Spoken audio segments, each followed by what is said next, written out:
বছরের শেষে আপনি 31st নাইট করে দুনিয়াটাকে অশান্তি করিয়েন না, আপনি বোমা ফুটায়া সমাজের অশান্তি করিয়েন না, আপনি রাস্তায় নামিয়া উলঙ্গপনা করে আল্লাহকে কষ্ট দিয়েন না। কেন? জমিনটাও আল্লাহর, আপনিও আল্লাহর। আল্লাহর জমিনে আপনি আল্লাহর হইয়া ইহুদিদের এজেন্ট বাস্তবায়ন করেন, খ্রিস্টানের এজেন্ট বাস্তবায়ন করেন, বিধর্মীর এজেন্ট বাস্তবায়ন করেন।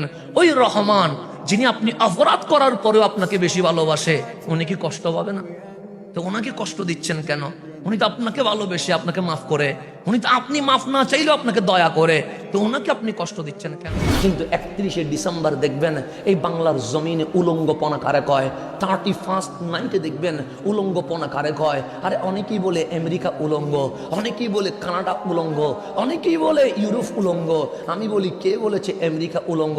কক্সবাজারে গিয়ে দেখেন বাংলাদেশের মতো উলঙ্গ এই জমিনে আর কেউ হয় নাই।